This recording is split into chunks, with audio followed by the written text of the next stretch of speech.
Today's video is about hamstrings training, and it's about hamstrings training on the leg curl. Now, a lot of the points that I'm going to talk about today, well, there's only three, are going to apply to the kneeling leg curl, the seated leg curl, and in this case, the lying leg curl. Now, this is one of my leg curl machines of favourite choice.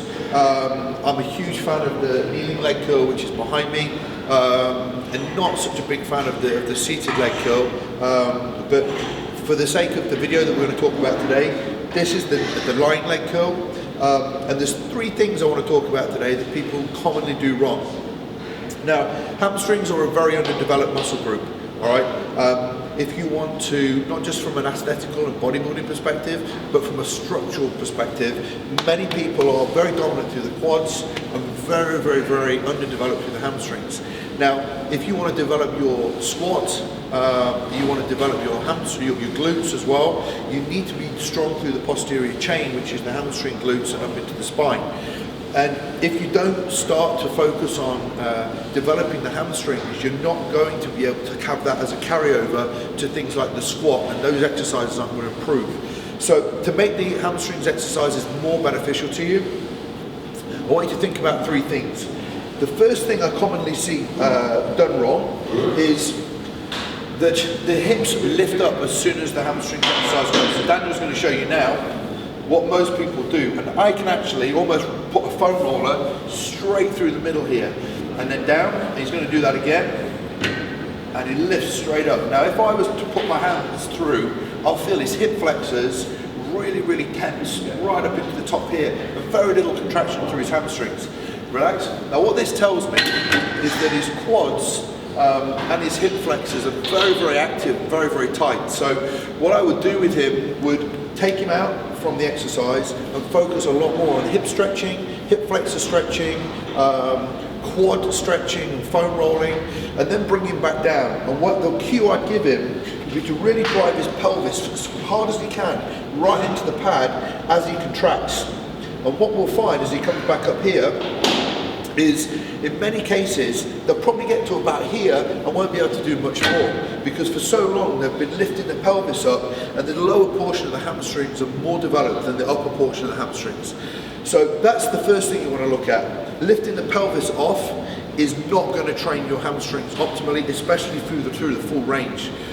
The next thing I see, the problem with a lot of people is they have a lot of pain through the knees when they do hamstring curls, and this is because they're initiating the movement from here.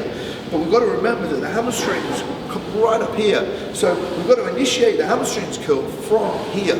So when I'm going to get Daniel to contract now, as he's going to pull up through the hamstrings curl, I'm telling him that I want him to contract the full range of the muscle. So we're going to bring short, full range. So as he comes to the top, hold. I want him to squeeze and contract right at the top of the hamstring, and then lengthen, and then contract. Good. So we've talked about this in a lot of videos already. There's a range throughout the full muscle, and unfortunately when you see people train in the gym, what they're doing is they're literally just throwing weights up, so they're not training the muscle optimally through its full range. And that carries me over to the final point, which is relative to the speed that people do the leg curl. Now, you know, there's a lot of people that do this exercise very, very quickly because they believe that they've got to make the hamstrings strong. But when you're also trying to grow the hamstrings, you need to learn contraction and tension. So when you see a lot of people, they throw the hamstring curl machine up. So he's going to throw it up. And if you do that again, this range here, it literally bounces off the glutes again. Bang, bounces off. So he's initiating the movement from down here, and there is very, very minimal contraction at the top.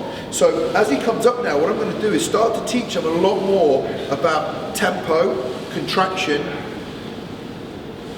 and extending. Okay, so now we're going to come up with 2 seconds. 1, 2. I'm going to tell him to contract and squeeze at the top for 2, and then down for 1, 2, 1 second at the bottom, back up for 2 seconds. And then hold. Now often whenever you see people do this, the first thing you're going to have to do is drop the weight considerably on the machine. I've seen people do 3/4 of the stack with a lot of power, not able to develop any density and size to the hamstrings, and I've had to bring the weight down, right down to almost a quarter of the weight. So there's three things I want you to consider there. One is that the hips lift up. Two, an inability to contract at the top. And the three thing is taking power out of the movement as much as possible, especially for a phase, and focusing a hell of a lot more on contraction through the full range of movement.